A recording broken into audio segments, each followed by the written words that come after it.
Ya.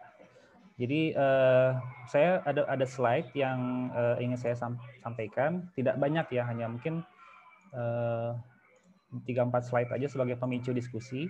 Harapannya nanti teman-teman kita nanti banyak berinteraksi dalam hal diskusi ya. Gitu. Jadi ini kelihatan ya slide-nya? Kelihatan, Kak. Oke. Nah, judulnya adalah bincang seputar perkuliahan dan tesis ya. Jadi saya di sini nanti santai aja ya. Jadi tidak terlalu formal ya, santai aja. Kita nanti akan coba bahas satu persatu isu-isu yang penting ya, yang perlu kita ketahui terkait dengan perkuliahan di FKM UI. Khususnya kaitannya sama kuliahnya itu sendiri dan tesis ya. Nah, kenapa saya spesial nih kepada teman-teman peminatan Kesling? Karena memang karena saya dari peminatan dari Departemen Kesling juga ya, mahasiswa mungkin peminatan berbeda. Artinya saya dari EKL, tapi kita masih satu ibu lah ya, satu departemen. Artinya saya kenapa saya memberanikan ini karena saya lebih mengerti terkait dengan Kesling dibandingkan dengan misalnya Promkes. Saya nggak paham tuh Promkes seperti apa, struktur kurikulumnya, mata kuliahnya apa aja gitu ya. Saya kurang paham. Jadi kenapa saya menawarkan waktu itu ke Resa bikin aja gitu. Kita pertemuan satu kali untuk bisa diskusi gitu ya. Nah, jadi saya memang mengkhususkan bukan saat ini baru kayak KL ya yang saya belum saya belum sharing dengan angkatan 2020 yang lain ya. Jadi mudah-mudahan ini bisa bermanfaat untuk kita semua. Oke, nah jadi ada beberapa isu sebetulnya yang ingin saya angkat di sini ya. Jadi peminatan Kesling itu berpeluang lulus 3 semester ya. Ini saya tanda tanya ya, 3 semester gitu ya. Iya, betul. Ya, jadi kalau misalnya kita pelajari struktur mata kuliah peminatan Kesling, ya, ini saya menggunakan versi angkatan 2018 sama 2019 ya. Karena setelah 2019 itu kalau nggak salah ada penyesuaian dalam SKS, ya. Kalau di kami itu di 2018 sama 2019 itu masih 44 SKS. Saya nggak tahu sekarang berapa SKS ya? 40, Kak. 40 ya. Yang dikurangi apa? Tesisnya jadi 4. Tesisnya jadi 6. 6. Oh, jadi berapa? 6. Terus ke publikasinya? Publikasi. Kalau 40 berarti kan berkurang 4 ya? Publikasi tetap 2, Kak. Oh, tesis yang 4. Oh, tesisnya 4. Tesisnya 4. Oke, tesis jadi 4 ya. Jadi kalau waktu di angkatan kami itu tesisnya 8 SKS, jadi lumayan nendang ya kalau ke SKS, ke IPK ya. Kalau misalnya tesis dapat nilai A itu langsung nendang banget, itu langsung naik IPK-nya, biasa gitu. Ya, jadi berarti di tesisnya yang berkurang ya. Tapi kalau untuk perkuliahannya mata kuliah tetap kayaknya ya. Jadi seperti itu. Nah, berarti ini tidak ada perbedaan ya. Jadi waktu dulu saya pertama kali masuk sebagai maba tahun 2018 itu angkatan 2017 itu ada 2 orang ya yang sangat intens menyampaikan ke kita gitu. Udah ambil aja maksimal 18 SKS. Jadi sangat memungkinkan di semester 1 itu kemarin itu kita mengambil 18 SKS gitu. Memang agak berat ya, 18 SKS itu kan lumayan banyak ya. Artinya itu jumlah maksimum SKS yang bisa diambil dalam 1 semester gitu. Nah, kemudian dari kita semester 1 itu nggak tahu ya, kita ngikut aja lah sama kakak kelas ya. Yaudah ambil apa nih gitu ya. Paling kita cuma di siakwar aja ya, pemilihan dosen yang enak, jam segala macam itu aja paling. Tapi kalau untuk secara umum kita sudah tanda kutip didoktrin ambil aja 18 SKS gitu. Ambil aja 18 SKS karena dari pengalaman teman angkatan kakak kelas kita itu angkatan 2017 itu sangat mungkin 18 SKS itu kita lulus semua gitu ya. Jadi ya ambil aja 18 SKS itu, jangan ragu-ragu gitu. Nah, jadi kalau misalnya teman-teman yang free ya itu memang sangat dianjurkan untuk ambil 18. Adapun di tahun 2019 angkatan 2019 itu yang saya dengar itu ada beberapa yang masih bekerja ya. Masih bekerja di angkatan saya ada yang sudah bekerja cuman mereka tugas belajar. Jadi benar-benar free untuk kuliah ya, full gitu. Nah, ada di 2019 itu yang dia itu sambil kerja, sehingga akhirnya dia ngambil cuman kalau nggak salah 6 SKS 16 SKS atau 14 SKS itu. Nah, jadi tapi akhirnya impact-nya apa? Dia jadi semester 3 harus kuliah yang 4 SKS yang tidak diambil di semester 1. Gitu ya. Nah, itu kan agak repot ya, agak berat nanti di semester 3. Jadi strateginya adalah memang dari awal itu ngambil SKS banyak-banyaknya gitu ya, supaya nanti kita kesananya enteng gitu, ringan. Nah, di semester 2 itu kita bisa mengambil maksimal 18 SKS. Kalau misalnya teman-teman baca peraturan di FKM UI ya. Kalau di semester 1 IP kita itu saya kurang tahu apakah 3,5 atau 3,51 ya. Pokoknya kalau lebih besar daripada itu, maka kita boleh mengambil maksimal SKS itu 18. Kalau misalnya 3,0 sampai 3,5, kalau nggak salah itu ya, itu maksimal 16 SKS. Kalau kurang dari IP 3 itu maksimal 14 SKS gitu ya. Nah, makanya di semester 1 ini sebenarnya menentukan sekali. Jadi ketika kita IP kita di atas 3,5, 3,51 kita dapat nih atau 3,52, maka kita dapat privilege untuk bebas ngambil SKS maksimal 18 gitu. Nah, tapi kita nggak perlu ngambil 18, kita cukup ngambil 16 SKS gitu. Jadi teman-teman sekarang ada yang ngambil berapa SKS nih? Ada yang ngambil 16? Ada. Oke. Ada. Awalnya ngambil 16. Awalnya ngambil 18 nggak? Semester 1. Awalnya 18. 18. Tapi keteteran. Tapi keteteran. Oke. Tapi artinya gini, memang 18 SKS itu adalah strategi awal ya. Jadi kalau misalnya kita ngambil banyak di awal itu nanti kesannya enteng gitu. Jadi memang sebetulnya saya mohon maaf juga ya agak telat nyampein ini ya. Artinya nanti ini pembelajaran juga untuk angkatan 2021 ya teman-teman. Nanti ini kalau misalnya nanti teman-teman ini slide ini nanti saya share ya ke teman-teman. Nanti kalau misalnya teman-teman punya kepedulian atau pengen membantu adik kelasnya ya, sampaikan ini ketika siakwar ketika habis PSAF langsung ya disampaikan atau masa-masa persiapan PSAF itu langsung disampaikan udah ngambil aja 18 gitu ya, ngambil aja 18 dan kemudian dijaga ritmenya, jadi minimal IPK-nya kalau bisa di atas IP-nya 3,5 gitu. Jadi ada yang B ada yang B plus ada yang A min gitu ya. Ya, tapi kalau misalnya ada yang C ya itu khawatirnya nanti turun ya IP-nya gitu. Jadi itu yang harus disampaikan ke mahasiswa supaya mereka nanti ringan di semester 2 gitu. Kebanyakan ini nggak tahu nih. Kebanyakan ini mahasiswa nggak tahu sehingga akhirnya mereka ngambil sesantainya tanda kutip ya. Saya ngambil 14 SKS aja. Nanti ini sebenarnya menjadi beban di semester 3 karena kita harus ngambil SKS yang kita nggak bisa yang tidak kita ambil waktu semester 1 kemarin gitu. Karena mata kuliah di FKM itu dia yang diganjil akan muncul di ganjil gitu. Yang akan muncul di genap. Gitu. Jadi kalau misalnya kita nggak ngambil di ganjil di semester 1 maka kita mau nggak mau harus ngambil semester 3 gitu. Seperti itu ya. Oke, kemudian ini tesis ya, mungkin sekarang 4 SKS ya. Ini merefer ke 2018. Kemudian publikasi 2 SKS. Gitu. Jadi totalnya ini adalah kalau dulu adalah kami itu adalah 44 SKS, kalau sekarang berarti 40 SKS. Gitu ya. Ini minimal untuk lulus ya. Jadi semua itu harus lulus. Ya 40 minimal lulus itu kan C ya. Jadi kalau misalnya ada nilai D itu masih kurang SKS-nya itu, harus diulang gitu. Ya.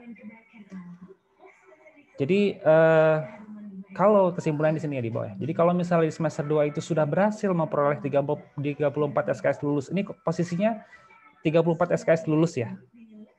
Maka di semester 3 tinggal mengerjakan publikasi dan tesis ya. Jadi berarti peluang untuk lulus studi di semester 3 sangat besar ya. Jadi karena hanya mengerjakan publikasi 2 SKS dan 8 SKS tesis 4 SKS ya kalau sekarang. Nah, KL ini berbeda ya dengan EKL. Kalau EKL itu masih ada satu mata kuliah namanya telah kritis. Itu ada di semester 3. Ya, jadi tidak bisa kita mengambil telah kritis itu di semester 1. Ya. Telah kritis itu di semester 3 dan meskipun dia 2 SKS ya telah kritis itu, tapi rasanya itu mungkin 4-6 SKS ya. Jadi tugasnya itu semingguan ngerjainnya karena kita mereview jurnal, kemudian kita ada beberapa set pertanyaan yang harus kita jawab itu. Jadi ada dosen itu sudah memberikan kayak blanko kayak kaji etik itu ada pertanyaan-pertanyaan ya, kayak misalnya kayak gitu. Nah, itu udah dikasih tuh sama dosen, kemudian kita isi tujuan penelitiannya apa dari jurnal ini, metodenya apa, statistiknya menggunakan apa, kayak gitu-gitu ya. Terus kemudian hasilnya apa gitu, kendalanya apa, kayak gitu-gitu udah ada tuh panduannya gitu. Jadi kita menelaah jurnal itu sudah sistematik, sudah ada panduannya gitu. Nah, kalau di EKL itu seperti itu. Makanya beruntung sebetulnya teman-teman ikut menjadi KL karena peluang untuk lulus semester 3 itu sangat besar gitu ya. Kemudian isu berikutnya ya. Kapan memulai publikasi atau menulis manuskrip? Ya. Nah, ini poin yang pertama adalah sesegera mungkin lebih baik. Ya. Artinya bisa mendahului pengerjaan tesis. Jadi bisa aja teman-teman mengerjakan itu di semester 1 kemarin atau di semester 2 sekarang. Gitu. Ya. Jadi tidak ada ketentuan, oh kamu harus tesis dulu selesai baru hasil tesisnya dibikin publikasi, enggak gitu. Enggak. Jadi bisa aja kita menggunakan kalau misalnya teman-teman sudah ada dikerja di instansi ya, sudah ada data sekunder, teman-teman bisa olah itu data menjadi publikasi. Ya. Nah, untuk manuskrip ini bisa membuat systematic review. Ya, atau mengolah data sekunder yang sudah ada. Ya. Tadi yang tadi saya sampaikan terkait dengan instansi itu, kalau misalnya teman-teman sudah kerja di instansi, ada punya data sekunder, nah itu berarti yang ini nih maksudnya ya, mengolah data sekunder yang sudah ada. Tapi bukan data tesis kita. Gitu. Bisa jadi bukan data tesis kita gitu. Ya, bisa jadi data tesis kita atau bisa jadi juga bukan data tesis kita gitu. Jadi betul-betul data yang berbeda ya. Misalnya menggunakan data Riskesdas, menggunakan data SDKI, misalnya gitu ya, data-data sekunder itu. Ya. Atau menggunakan dengan metode systematic review gitu. Nah, memang tadi ada usulan juga ngebahas nggak ini di sini. Waduh, ini nggak bisa, nggak cukup waktunya ya. Ini harus, dan jujur aja saya sebenarnya kurang begitu menguasai karena waktu saya mau mengajukan ini ke dosen pembimbing saya, itu dosen pembimbing saya bilang, kamu jangan bikin ini, gitu. Ya, kamu jangan bikin ini, gitu. Karena kalau untuk yang bikin systematic review, itu kalibernya itu istilahnya levelnya itu udah profesor lah gitu. Yang memang hari-hari atau secara rutin itu submit itu ke Q1, Q2 gitu ya. Kuartil 1, kuartil 2, jurnal internasional gitu. Jadi bukan yang orang baru belajar nulis, langsung tiba-tiba nulis systematic review, itu kata dosen saya gitu ya. Meskipun memang di beberapa departemen lain ada yang membolehkan gitu. Ya, jadi beda ya. Jadi systematic review itu bukan semata-mata hanya meringkas ya, tapi dari pertanyaan itu dari jurnal-jurnal yang ada itu kita harus meresume juga gitu ya, meresume apa sih sebetulnya yang benang merahnya itu gitu. Jadi nggak semata-mata meringkas gitu. Oke.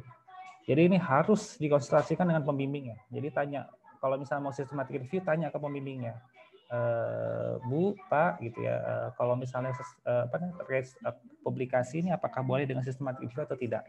Ya, karena ada beberapa dosen yang kurang berkenan gitu dengan systematic review. Ya, contohnya dosen pembimbing saya gitu ya. Bukan berarti nggak boleh ya, tapi memang beliau melihat bahwa kamu kan masih baru ya gitu. Ya kalau misalnya masih awal-awal itu kayaknya itu belum pas gitu ya systematic review ya. Jadi kalau levelnya udah prof yang udah rutin rajin nulis di jurnal internasional yang Q1, nah itu bolehlah gitu ya. Atau udah menjadi reviewer di mana-mana gitu ya. Jam terbangnya sudah tinggi, nah baru bisa layak lah tanda kutip ya untuk bisa melakukan systematic review gitu. Jadi ada beberapa dosen yang seperti itu ya pandangan itu. Tapi ada juga yang kalau AKK itu lebih longgar ya. Jadi saya ada beberapa teman yang systematic review itu menggunakan hanya beberapa 20 jurnal gitu. Padahal kalau misalnya dalam pandangan saya untuk systematic review itu kalau misalnya teman-teman searching di Lib UI ya, kalau bisa teman-teman systematic review gitu, itu biasanya tuh di atas 50 tuh jurnalnya di dalam referensinya. Ya, referensi yang dia pakai itu minimal 50 jurnal gitu. Jadi kalau istilahnya systematic review-nya itu ya begitu yang standar yang di sana gitu. Kemudian berikutnya adalah ini masih lanjutan ya. Sebaiknya mengambil topik manuskrip itu yang sesuai dengan area of expertise dan interest PA kita gitu. Jadi penting sekali kita, aduh saya minatnya ke sini ya gitu ya, tapi kok dosen saya nggak ke sana gitu. Nah, jadi ini trik juga ya. Jadi baiknya adalah kita menyesuaikan sedapat mungkin dengan minat dan keahlian dosen kita, PA kita gitu. Nah, ini bisa lihat dari mana? Ini kalau di FKM itu ada di website FKM itu ada academic staff, informasi terkait academic staff. Itu bisa dilihat areanya ke pangan ya. Kalau KL itu kan areanya ke pangan atau ke udara, pencemaran udara, atau misalnya terkait ke arah bencana, penanggulangan bencana, kayak gitu-gitu tuh bisa dilihat tuh di dalam minat dari dosennya itu ke arah mana gitu. Atau dari tulisan-tulisan beliau di jurnal ya, baik itu di jurnal internasional ataupun nasional gitu. Wah, ini kayaknya saya searching di ini keluar misalnya Pak ini itu kayaknya pencemaran udara terus nih. Wah, berarti mungkin arahnya beliau senang ke sana gitu ya. Jadi nanti ketika kita mengajukan topik itu ada dosen yang memberikan judul-judul atau topik-topik gitu. Ada juga yang memang kamu maunya apa gitu ya. Gitu. Nah, itu pertanyaan menjebak tuh. Kamu maunya apa ya gitu ya. Kamu mau arahnya kemana? Itu pertanyaan menjebak itu kita harus pahami bahwa itu adalah bahasa lain dari kamu yang kamu mau itu sama kan dengan apa yang saya mau, kira-kira gitu ya. Jadi harus peka ya kita ya ngelihat itu. Jadi bahwa ketika kita diberikan kebebasan untuk menentukan topik itu sebenarnya adalah kita harus menyesuaikan dengan expertise-nya apa, kemudian area of interest-nya apa dari dosen kita gitu. Supaya nanti lancar ya. Kalau misalnya dosennya tertarik itu akan lancar gitu. Tapi kalau misalnya dosennya nggak begitu tertarik, bukan bidang dia atau mungkin dia jarang melakukan penelitian terkait itu, maka ya kita akan dia nggak akan antusias gitu ya membimbing kita gitu. Itu trik juga ya seperti itu. Kemudian pada manuskrip itu manuskrip yang buat kita publikasi ya, itu kita sebagai penulis pertama ya, sebagai author. Kemudian PA sebagai co-author, penulis kedua. Ya. Ada pertanyaan, boleh nggak kalau misalnya PA kita nggak setuju, terus kemudian kita pakai dosen yang lain? Ya nggak boleh ya.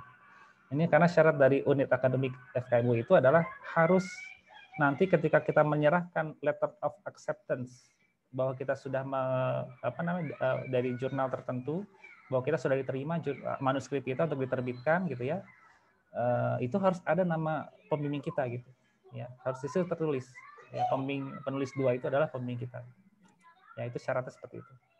Nah, kemudian juga yang terakhir adalah ini juga seninya juga ya, triknya juga ya, kita libatkan PA dari awal proses supaya kita terbiasa berkomunikasi ya, jadi supaya bonding terbentuk ya. Jadi jangan ujuk-ujuk misalnya di semester 3 atau semester atau mungkin bahkan semester 4 baru mengontak gitu ya. Jangan ya. Kalau bisa sendiri mungkin ngontak gitu. Saya dari semester 2 sudah komunikasi ya, meskipun ketika saya waktu itu membuat manuskrip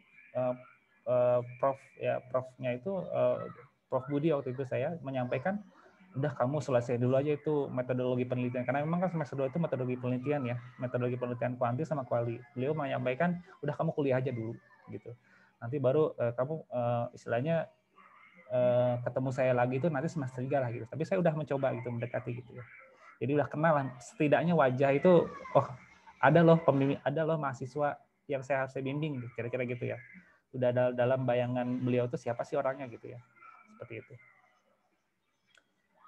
Nah, ini juga sama ya. Jadi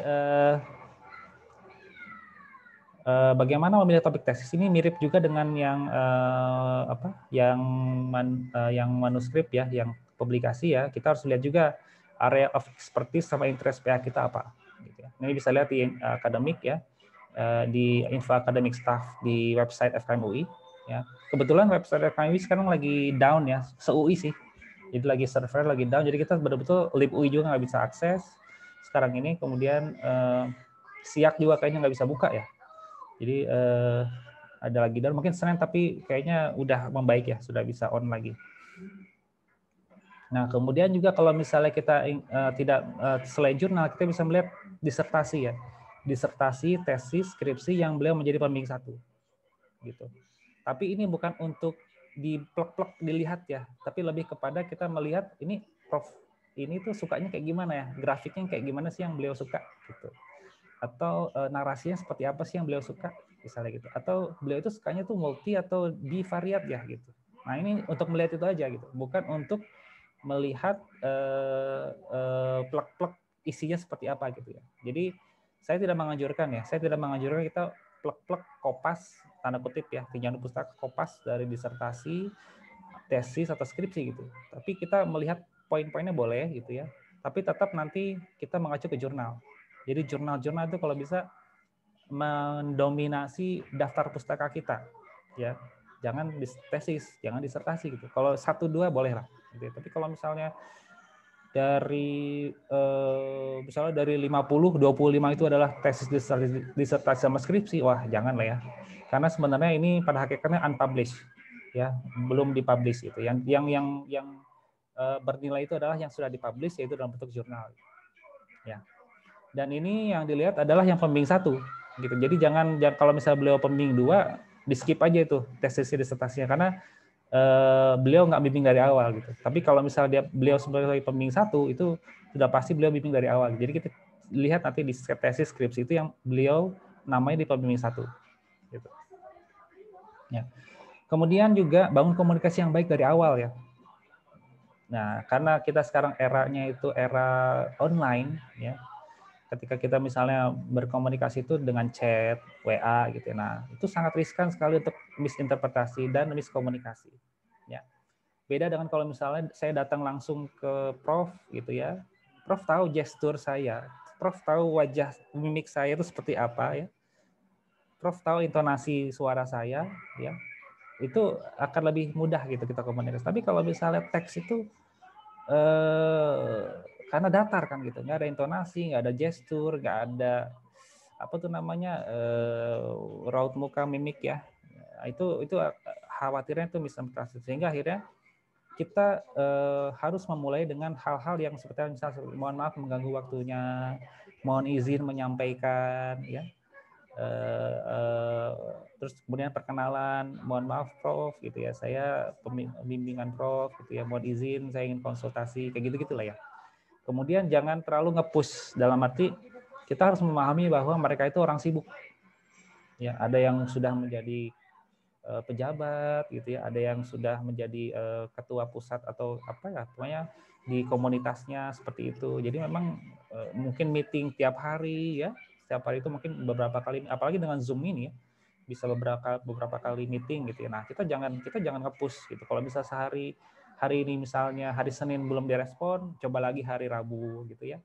Jangan Senin jam 1 jam 7 WA belum dibalas, WA lagi jam 10 belum dibalas, WA lagi jam 12, jangan kayak gitu ya.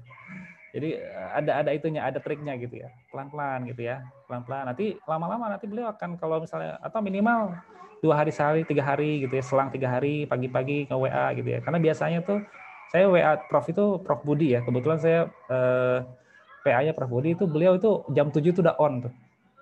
Jam 7 itu udah on, udah aktif. Cuman jam 8 itu, jam 9 itu udah mulai tidak aktif lagi karena beliau mungkin ada meeting atau apa gitu ya. Tapi kok jam 7 itu kadang-kadang saya kaget juga tuh. Pernah WA jam 7, iseng, dibalas gitu ya.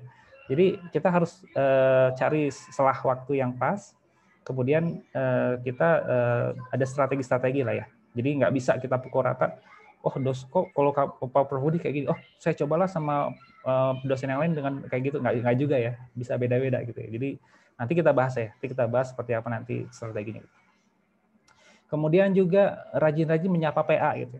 Jadi hal-hal yang insidental misalnya kalau misalnya kita dapat kabar dosen kita sakit, PA kita sakit, kita kasih lah misalnya Prof semoga cepat sembuh gitu ya, segala macam. Terus kemudian waktu Maret tahun lalu itu lagi heboh, Maret tahun lalu persis, itu lagi banyak Prof atau dosen FKM yang meninggal karena COVID. Ada 2 Prof dari EPIT, kemudian ada lagi 1 dosen senior juga tapi bukan Prof, Bu Mike ya, itu di AKK itu karena kanker, tapi itu istilahnya bulan kesedihan lah. Kemudian di situ saya sempat, karena saya terbawa emosi juga, saya WA Prof semoga Prof dan keluarga dijaga oleh Allah Subhanahu Wa Taala, kayak gitu ya. Karena kita juga merasa khawatir juga kan ke pembimbing gitu. Jadi kayak gitulah momen-momen yang bisa kita pakai untuk mendekatkan kita ke pembimbing itu kita gunakan gitu ya. Jadi misalnya kalau nanti Lebaran nih, selamat Idul Fitri, kalau nanti puasa nih, mohon maaf lahir batin Prof, Bu, Pak gitu ya, mohon maaf kalau misalnya saya ini, misalnya gitu ya, semoga kita puasa kali ini mencapai kayak gitu lah ya. Kalau misalnya beliau sakit, cepat sembuh Prof gitu ya, kayak gitu segala macam. Jadi di luar konteks dari tesis dan skripsi ya, pada hakikatnya kan mereka manusia biasa gitu, yang bisa sakit ya, yang juga butuh perhatian gitu ya. Jadi kita juga harus memperlakukan sebagai manusia gitu ya. Jadi jangan terlalu kaku. Kan saya mau konsul kok nggak bisa, jangan gitu ya. Jadi ada trik-triknya dan ada seninya gitu dalam berkomunikasi. Oke, mungkin itu aja dari saya. Mohon maaf kalau agak kelamaan ya. Nanti silakan kalau misalnya ada pertanyaan.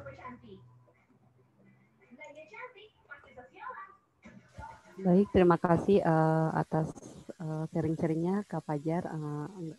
Untuk selanjutnya mungkin langsung ke sesi tanya jawab aja ya. Yang mau bertanya silakan.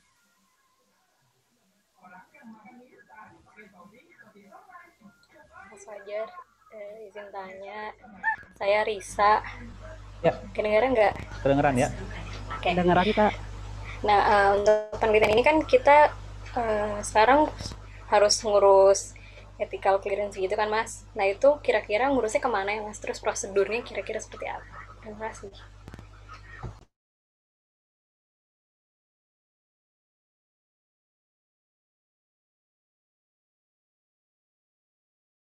Ethical clearance ya, saya coba catat dulu ya pertanyaannya. Ethical clearance, saya coba on-kan dulu deh sebentar biar baca. Oke, ini ya, ethical clearance ya, kemana mengurusnya dan prosedurnya kali ya, gimana caranya ya. Oke, ini langsung dijawab apa mau ditampung dulu?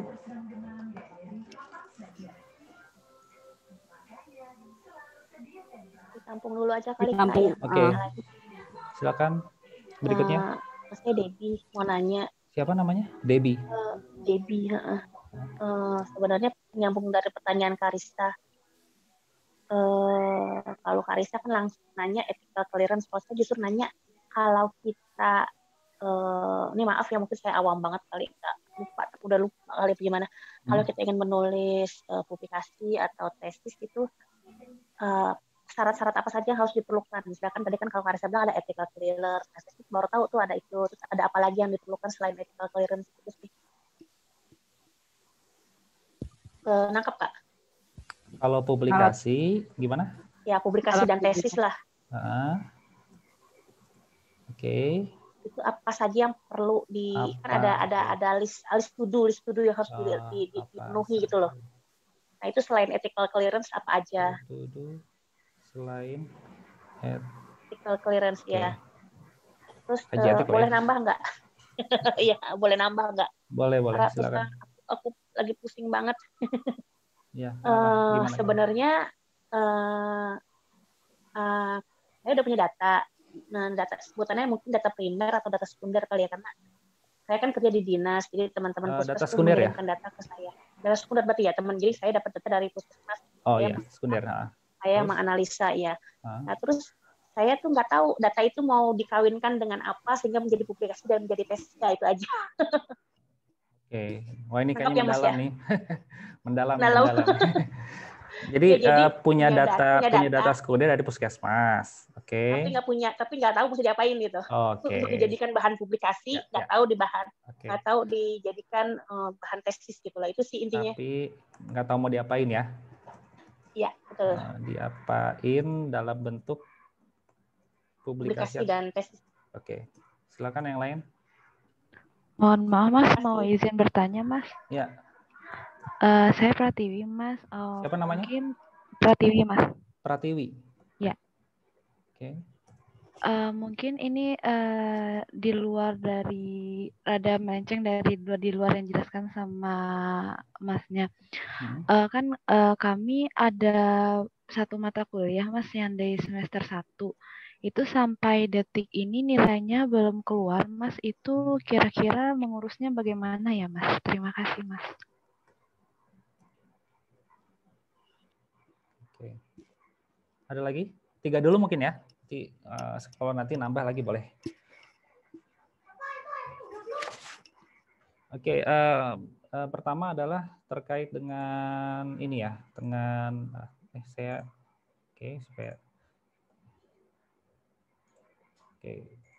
pertama adalah Risa, kaji etik kemana mengurusnya dan prosedurnya gitu ya. Iya, nanti mungkin digabung aja sama pertanyaan Debbie ya terkait dengan kaji etik ya. Untuk publikasi dan tesis. Nah ini sebetulnya saya bagus nih pertanyaannya ya. Jadi pertama saya mungkin jawab yang Debbie dulu ya. Jadi kalau misalnya kita mengajukan mau submit ke jurnal, itu biasanya memang dari pihak jurnal itu menanyakan apakah sudah lolos kaji etik atau belum, gitu. Nah, jadi kita biasanya menampilkan nomor lolos kaji etiknya gitu, ya.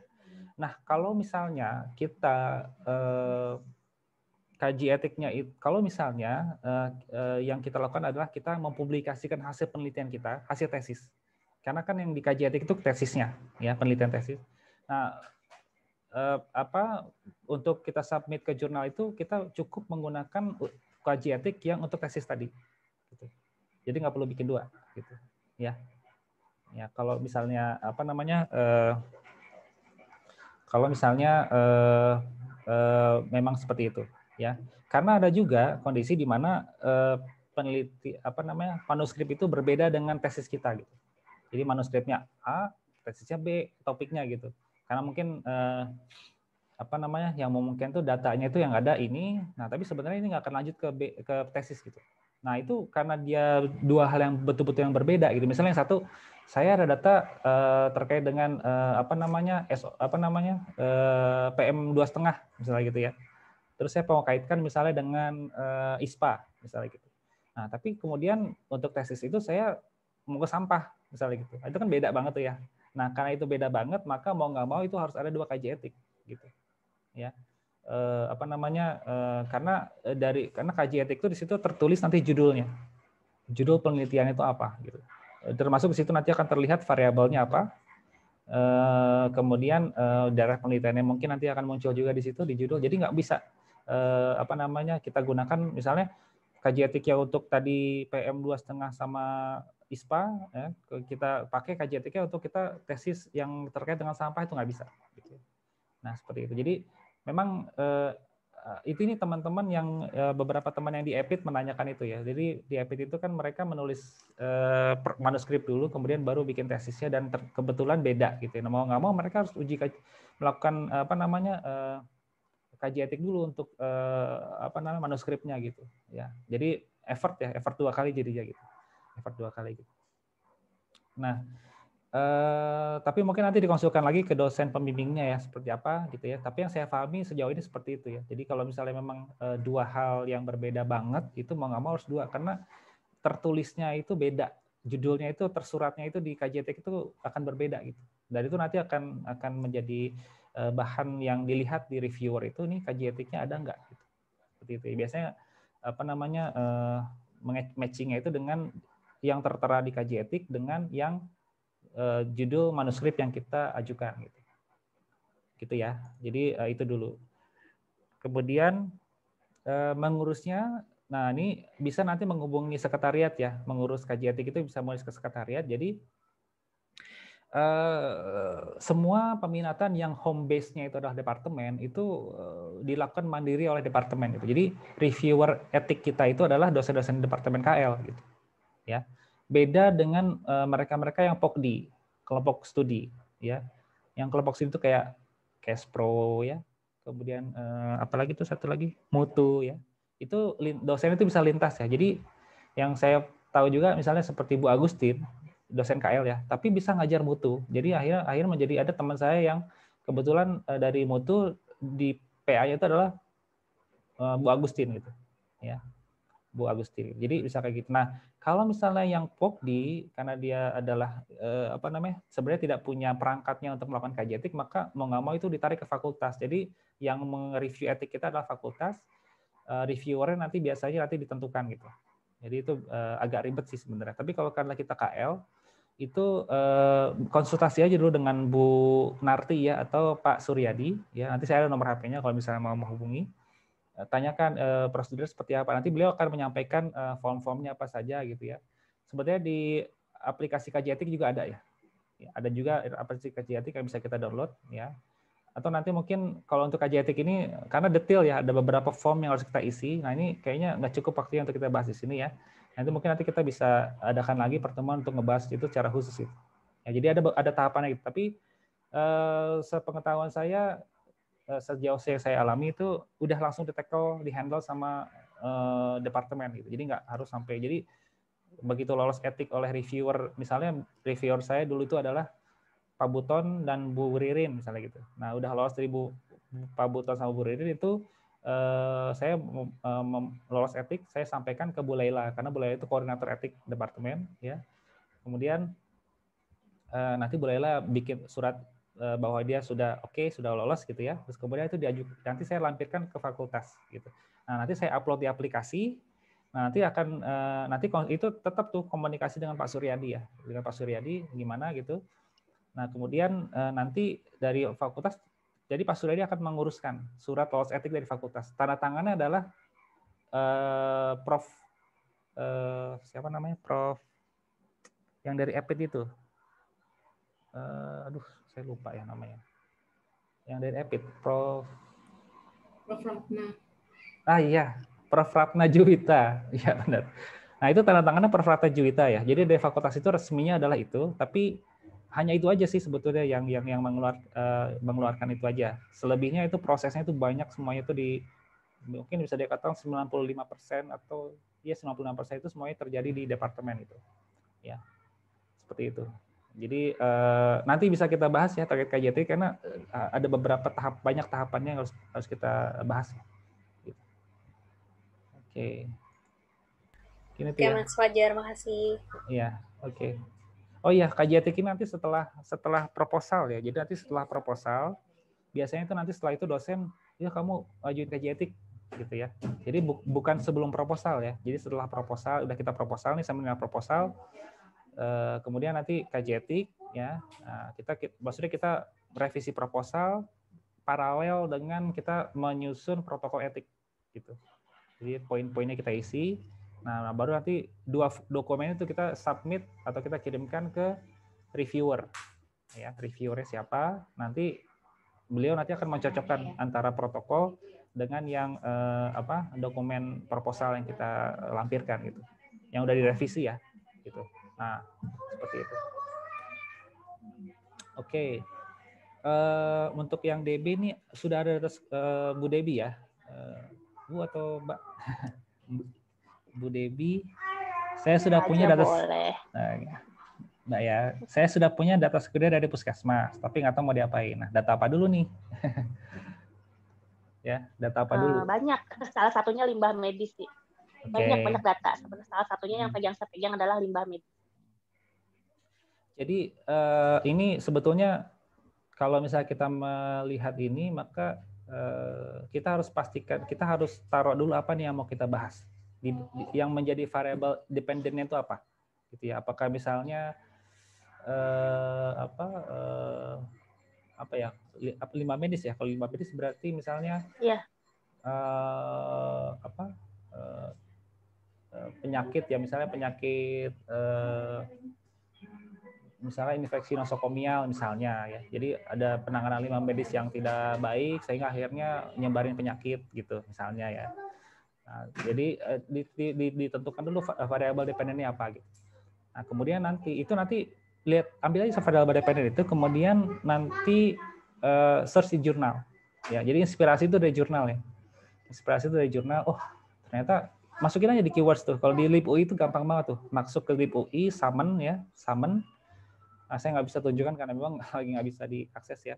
Summon nanti masukin aja keywordsnya misalnya limbah medis gitu ya. Atau kalau bahasa Inggris itu apa ya? Medical waste mungkin ya. Atau apa ya? Saya nggak tahu istilahnya ya. Kalau limbah medis itu bahasa Inggrisnya. Nah itu nanti di search nanti akan keluar tuh semua jurnal yang berhubungan dengan itu. Nah di situ nanti kita bisa lihat variabel-variabel apa saja yang terkait dengan itu ya. Jadi ini inspirasinya dari jurnal ya, jangan dari tesis atau dari disertasi gitu ya.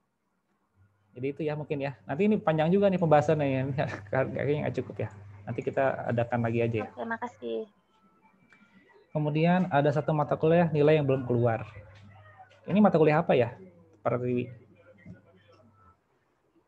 Analisis pangan, Mas, sama Bu Agustin.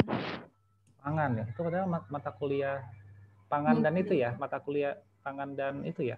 Pengamanan pangan. Iya. Itu kan mata kuliah departemen sebenarnya. Tapi ngaruh nggak ke IP kemarin? Ngaruh, Mas. Maksudnya ngaruh itu ngaruh signifikan di bawah, jadi di bawah 3,5 apa iya, enggak? Di bawah. Jadi isinya jadi kosong di siak NG-nya jadinya nilainya. Oh, kalau itu mungkin nanti langsung kontak ke Pak Suryadi aja ya. Karena sebetulnya itu yang menjadi pengalaman saya juga di semester 1. Jadi ada teman-teman dari dari mata kuliah waktu itu, mata kuliah EPIT ya, EPIT Intermediate itu kebetulan dosennya sakit. Sakit, kemudian ketika sampai batas waktu pengumpulan itu belum diupload. Itu lumayan loh EPIT Intermediate itu 3 SKS. Jadi kalau misalnya itu 0, itu IPK-nya bisa di bawah 3 bahkan. Kalau misalnya dia rata-rata di average, atau mungkin kalau misalnya itu bisa di bawah 3,5 kalau misalnya emang dia yang mata kuliah lainnya bagus ya. Dan itu ngaruh banget ke jumlah SKS yang bisa diambil. Ya, jadi akhirnya karena kan sistem itu kan nggak bisa kita bargaining ya. Ketika misalnya dia lihat, dia olah, dia datanya ternyata IP-nya itu setelah dihitung itu kan dia otomatis ngitung ya. Dari mata kuliah yang masuk tuh nilai ini, mutunya atau apa namanya, dikali dengan mutunya, dijumlahkan. Masih ingat ya dulu hitung-hitungan kalau pas S1 ya. Nah, itu keluar tuh. Nah, aplikasi itu langsung otomatis tuh. Sehingga akhirnya dia nggak bisa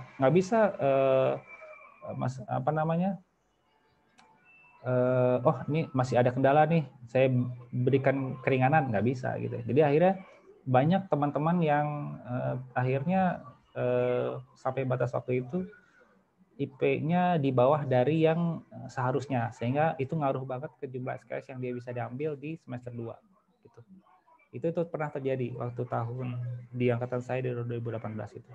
Mungkin nanti dikontak saja ke ini, masih bisa ngambil ini nggak? Masih bisa otak-atik siap nggak? Iya, Res. Karena nilainya kosong, jadi kemarin jadi nggak ngambil full, Mas. Kan kalau teman-teman pada ngambil 16, jadi saya hanya ngambilnya 14, Mas. Nah, iya itu. Jadi kalau misalnya itu berarti mau nggak mau nanti di semester 4 kan ya. Mau nggak mau itu ya. Karena kecuali mata kuliah yang nggak bisa diambil apa jadinya sekarang? Mata kuliah pilihan, Mas, bukan mata kuliah wajib. Oke, kalau pilihan mungkin bisa ngambil di semester 3 ya. Atau semester 2. Semester 3, sorry. Ya, cuman mungkin nanti dilihat ya, apakah memungkinkan di semester 3 itu ada mata kuliah pilihan yang bisa diambil gitu. Gitu ya. Cuman Mas mau nanya, kan kemarin sempat konsul sama admin UI, admin KL, terus sama Pak Buton juga, terus sama Bu Agustin juga. Cuman sama Bu Agustin sih sempat beberapa kali, kita kan yang keluar nilai itu ada beberapa orang, Mas. Jadi sempat konsul sama Bu Agustin juga. Cuman sepertinya beliau sibuk banget. Jadi tetapi kata beliau, ya cuman sampai detik ini sepertinya belum diproses, Mas, begitu. Oke, mungkin nanti bisa melalui sekretaris ini ya, sekretaris beliau ya. Kan di rektorat sekarang kan beliau itu kan di rektorat. Itu beliau punya sekretaris ya, punya staf sekretaris. Jadi mungkin bisa melalui sekretarisnya untuk ngingetin lah ya. Jadi karena untuk biasanya itu yang angkatan saya itu untuk konsul itu biasanya melalui sekretarisnya untuk janjian atau ada apapun itu biasanya melalui sekretarisnya gitu. Nanti saya share ya nomor HP-nya, ingetin ya, nomor HP dari sekretarisnya. Ya, Mas, makasih, Mas. Oke. Oke, siapa ini yang ada lagi pertanyaan? Sudah cukup? Saya Kak, izin bertanya. Oke, siapa yang namanya ini? Saya Tania Kak.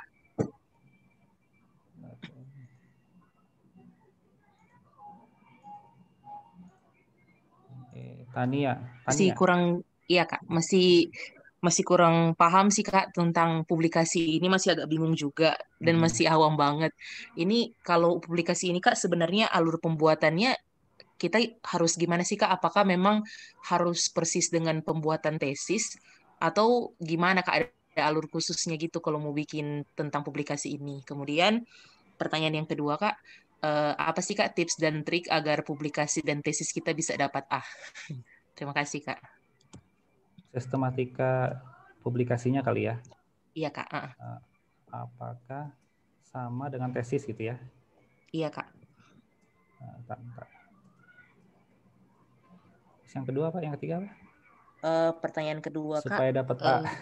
Iya Kak, tips dan trik agar publikasi dan tesis bisa dapat A. Okay. Terima kasih Kak. Tips and trik.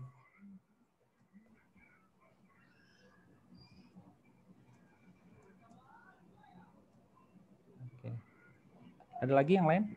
Boleh sekalian 2 lagi ditampung aja dulu. Saya Mas, saya izin bertanya. Siapa namanya? Evi. Evi. Iya. Pakai Fanta. Oh, Fanta? Iya. Fanta gitu? Oh, bukan. Bukan Victor. Bercanda. Oke, biar nggak ngantuk ya. Oke, siapa? Siap. Silakan. Kayaknya ini, Mas, kayaknya sih saya agak kenal ya. Dulu kayaknya pernah kasih materi apa tuh? Yang aplikasi GIS ya. Oh iya. Wah, ketahuan deh, kebuka. Di Yang mana ya? Analisis spasial. Di mana? Kayaknya pernah diundang juga ke kantor kami. Di mana itu kantornya? Di Bapelkes Cikarang. Oh iya, betul. Sama Pak itu masih itu nggak di sana? Pak siapa yang Agung? Yang pimpinannya waktu itu, Pak, agak gemuk-gemuk itu. Siapa ya, Pak? Soalnya pimpinan ganti-ganti. Oh, ganti-ganti ya? Iya. Saya ada Bu Cici, ada nggak? Bu Cici. Iya, Aulia. Oh, iya, betul. Saya kenal dengan beliau, iya. Nah, gimana ya? Oh iya, salam kenal ya. Saya lupa.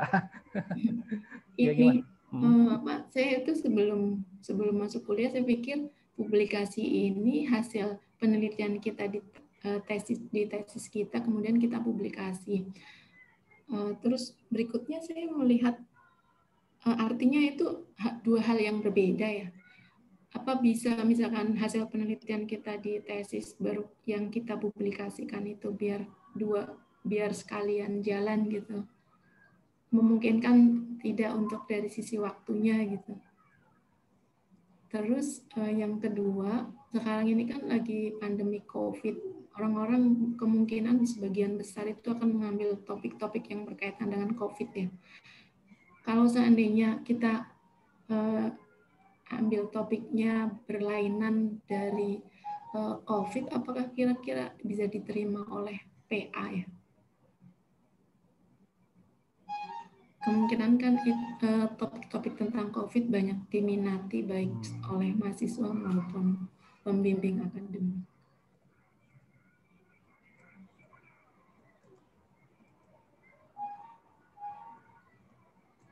Kira-kira gini ya? Iya. Oke, ada lagi satu lagi? Boleh? Biar ganjil ya.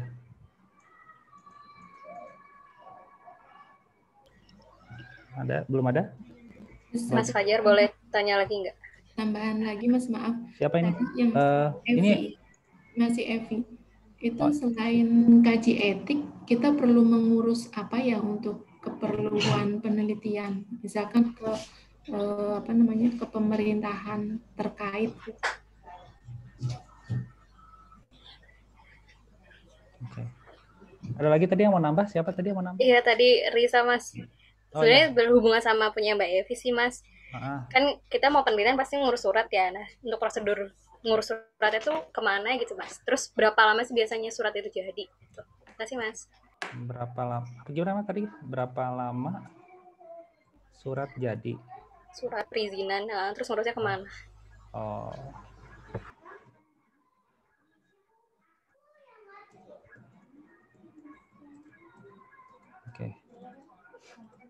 Ya, bagus nih pertanyaannya. Sip. Saya suka nih kalau kayak gini nih, banyak pertanyaan bagus-bagus. Oke, yang pertama adalah Tania ya. Jadi masih agak bingung dengan publikasi ya, wajar ya, masih semester 2 gitu. Karena sebetulnya baru karena semester 1 itu lebih ke pembentukan fondasi ya. Semester 2 ini baru mata kuliah itu udah mulai ngarah-ngarah ke penelitian ya. Jadi misalnya metodologi penelitian itu ada di semester 2 gitu. Jadi itu kita mulai di situ akan mulai exercise untuk baca-baca banyak jurnal biasanya kayak gitu. Ya, jadi mulai banyak tuh. Kalau semester 1 itu kayak abstrak itu kan enggak terlalu banyak jurnal gitu ya. Terus kemudian yang Linkas Club sih masih ada jurnal-jurnal juga tapi nggak terlalu banyak. Tapi apalagi kayak misalnya biostat intermediate ya itu enggak, kayaknya kita jarang banget ya buka jurnal di situ gitu. Nah, baru semester 2 ini akan lebih banyak kita terkait dengan jurnal. Nah, jadi memang wajar ya kalau misalnya masih awal, ini kan masih awal banget ya. Jadi timing kita memang saya sengaja sama Reza awal-awal aja deh. Maksudnya dalam arti itu ayo kita ketemu aja dulu, karena saya pikir kalau misalnya terlalu lama nanti khawatir nanti malah momentumnya nggak dapet. Nah, karena ini bagus ya, dia masih di awal semester 2, jadi saya bisa sharing seperti ini. Jadi mungkin teman-teman bisa mulai dengan membaca jurnal-jurnal gitu ya. Jadi apakah itu jurnal nasional itu gampang ya. Jurnal nasional itu bisa di-download. Kita googling aja tuh dari jurnal-jurnal luar itu bisa dapat dari jurnal dari misalnya dari dari Undip ya, FKIP Undip gitu ya. Mereka ngeluarin jurnal-jurnal tuh Undip, terus kemudian misalnya dari Andalas, Unan kayak gitu. Mereka kan ada jurnalnya. Kita bisa baca sistematiknya seperti apa gitu. Jadi memang kita harus banyak baca ya. Jadi harus banyak baca jurnal-jurnal itu supaya kebayang gitu. Jadi memang kalau misalnya kita ngelihat sistematika itu beda banget bukan beda banget ya, maksudnya bisa dikatakan kita harus meramu ulang gitu ya. Jadi poin-pointersnya ada, tapi kita ramu ulang gitu. Jadi kayak misalnya gini, kalau di tesis itu kan ada yang namanya misalnya rumusan masalah gitu ya. Itu poin tersendiri itu, rumusan masalah. Latar belakang poin sendiri gitu ya. Terus kemudian metodologi penilaian poin sendiri. Nah, kalau di publikasi, di manuskrip itu kita harus mengikuti, harus kita ringkas-ringkas dan kita ramu ulang gitu ya. Jadi enggak semuanya ada di dalam nggak semua ya, maksudnya ada susah yang ngejelasinnya karena kita nggak ada barangnya ya. Jadi tidak plek-plek dari tesis itu kita poin ini masukin lagi, poin ini masukin lagi sesuai dengan sistematika tesis, enggak gitu ya. Karena bisa jadi ada beberapa yang digabung menjadi satu. Misal metodologi penelitian sama DO ya, kalau di tesis itu kan dipisah babnya, subbabnya. Nah, kalau di kerangka konsep ya dijadiin pisah gitu. Tapi kalau di manuskrip itu bisa digabung jadi satu metode aja gitu. Terus kemudian kalau di tesis itu kan ada univariat, bivariat gitu ya poin-poinnya. Nah, kalau di manuskrip itu langsung digabung jadi satu, jadi pengolahan data. Kira-kira gitu ya. Jadi nggak ada lagi tuh anak-anak pointers anakan bawah-bawahnya itu nggak ada lagi gitu. Nah, itu harus kita memang harus sering baca jurnal ya, karena strukturnya itu atau poin-poinnya itu nggak sama persis gitu, nggak sama persis dengan tesis gitu. Kemudian tips and triknya publikasi dan jurnal tesis dapat A. Pertama adalah kalau untuk publikasi kita harus cari yang terindeks ya. Jadi kalau misalnya jurnal nasional itu cari aja yang misalnya Sinta 6 itu udah dapat A itu publikasi. Kan Sinta itu sampai 6 yang paling rendah ya. Yang paling tinggi adalah Sinta 1. Ya. Sinta 1 itu agak susah tuh reviewnya. Tapi kalau Sinta 6 itu misalnya dari Poltekkes atau dari pokoknya dari Stikes kayak gitu-gitu itu boleh tuh ya. Jadi kalau misalnya teman-teman ada info-info yang minimal Sinta 6, itu bisa kita cek di mana? Di halaman Sinta. Nanti kita share juga ya. Ini saya nggak bisa bentar, mungkin ada ya. Jadi mungkin saya nggak bisa jelaskan di sini karena waktunya nggak cukup ya. Mungkin nanti kita bisa pertemuan lagi untuk bahas ini secara khusus ya. Jadi kita bisa cek itu di situ apakah misalnya jurnal Kesmas FKMU itu Sinta 1 itu bisa lihat ya di aplikasi Sinta yang Kemenristek Dikti itu bisa kita lihat, oh ternyata Sinta 1 gitu. Nah itu kalau minimal Sinta 6 itu dapat A gitu ya. Kalau dia tidak terakreditasi maka dia dapatnya A-, gitu. Jadi nilainya hanya 2 ya, A atau A- gitu. Nggak ada nilai B, nggak ada nilai C gitu, nggak ada. Jadi A sama A- gitu. Kemudian kalau misalnya tidak jurnal tapi mungkin publikasi conference ya, jadi kita presentasi ya. Nah itu lihat apakah dia terindeks gitu, apakah dia terindeks ke Scopus ya. Nanti kita bisa lihat kan di informasi conference-nya gitu. Kalau misalnya kita memang saya jago public speaking, mau melatih gitu ya. Nah, bisa ikut conference gitu. Ya, tapi kalau saran saya kalau saya agak cepat juga nih untuk publikasi, hanya 1 bulan setelah saya submit gitu, 1 bulan 1,5 bulan gitu, itu langsung diproses gitu, agak cepat. Ya. Untuk tesis pertama adalah kita kalau bisa adalah kita dari awal nurut ya sama pembimbingnya. Artinya gini, pembimbing bilang A kita manut gitu, kita ikut. Pembimbing bilang B kita ikut. Pembimbing bilang kita ke sana gitu ya. Kita manut gitu ya. Karena apa? Karena rahasianya ternyata saya lihat di dalam sidang dan itu adalah bahwa pembimbing itulah yang melobi orang-orang itu supaya dapat kasih nilainya gede. Gitu ya. Jadi misalnya ketika sidang nih, ada penguji luar nih. Penguji luar misalnya nilainya agak rendah nih. Bisa nggak dinaikin dikit nih biar dia dapat A gitu. Jadi itu pembimbing itu perannya vital banget di dalam menentukan nilai kita gitu ya. Selain dari kualitasnya memang yang bagus gitu ya. Misalnya jadi saya agak unik ya, saya menghadiri satu sidang yang memang sebetulnya dari segi sistematikanya itu kurang gitu rapi gitu. Jadi maksudnya ada beberapa grafik yang kurang rapi gitu ya segala macam. Tapi dia primer di saat pandemi kemarin ya, angkatan 2019. Nah itu diapresiasi besar sekali oleh pembimbing. Kebetulan kita satu PA ya, Prof Budi. Diapresiasi bahwa ini anak ini nih dia tesisnya itu primer ke lapangan ya di saat pandemi sekarang ini dan berhasil. Ya, meskipun banyak kekurangan di dalam penulisan sistematikanya, tapi itu menjadi nilai plus dia. Akhirnya itu diperjuangkan oleh pembimbing untuk dia dapat A. Ya, luar biasa gitu ya. Kalau saya pengalaman pribadi, alhamdulillah saya juga dapat A gitu ya. Cuman memang di situ saya pakai data sekunder. Jadi saya nggak. Jadi kalau untuk nilai plusnya itu nggak dapat dari primer ya, ke lapangan saya nggak gitu. Tapi saya mengolah datanya itu kita effort besar di mengolah datanya gitu. Di apa namanya detailnya, kedetailannya gitu. Ini mungkin kapan-kapan nanti saya bisa sharing ya seperti apa sih tesis saya gitu ya. Nah itu luar biasa gitu ya. Jadi effortnya saya neliti data time series 20 tahun 3 kota. Saya bandingkan datanya bulanan. Ya.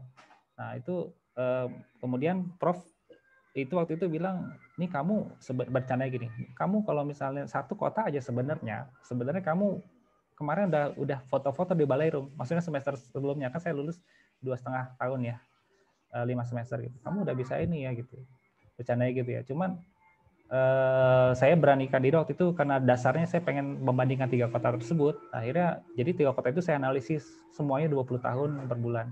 Dan itu membuat Profnya sangat terkesan. Dan akhirnya saya dikasih nilai A oleh beliau gitu ya. Dan alhamdulillah hubungannya berlanjut. Sekarang saya diminta beliau untuk membantu penelitian beliau di yang sekarang ini gitu. Jadi alhamdulillah ya silaturahminya berlanjut gitu. Jadi itu ya. Jadi seperti itu. Jadi kita harus mengambil hati dosen dengan cara kita gitu. Bukan dengan cara kita tuh maksudnya gimana? Kita berikan yang terbaik, melakukan yang terbaik, memberikan perhatian yang terbaik, approach pendekatan kita ke dosen itu enak ya, dosen itu tidak merasa senang makan dengan kita ini gitu ya, seperti itu ya. Jadi betul-betul banyak hal-hal teknis dan non teknis yang terlibat di dalam tesis yang semuanya itu muaranya adalah nanti akhirnya nilai kita dapat apa, kira-kira gitu ya. Ini agak susah ngejelasinnya ya karena banyak sekali yang terlibat faktor yang terlibat di situ.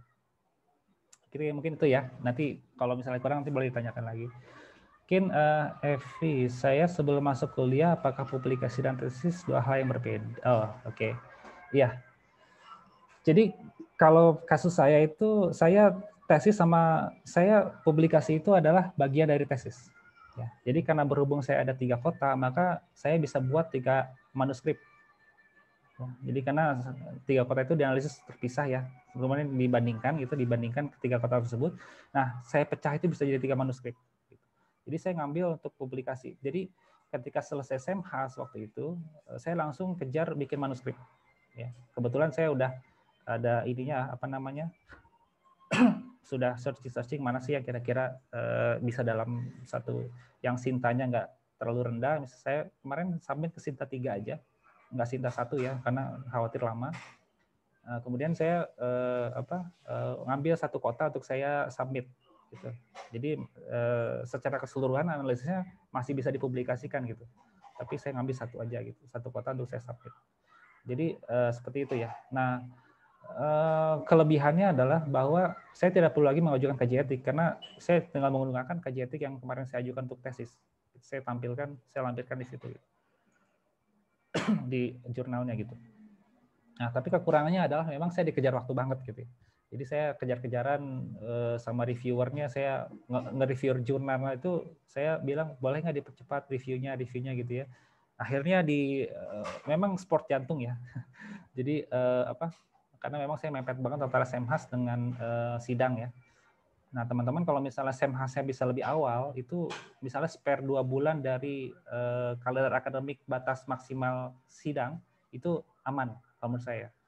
Jadi teman-teman harus lihat kalender akademik gitu. Jadi kapan sih terakhir sidang, kapan terakhir SEMHAS gitu ya. Terus kembali kalau bisa SEMHAS-nya dimajuin lebih awal, 1 bulan atau 2 bulan lebih awal.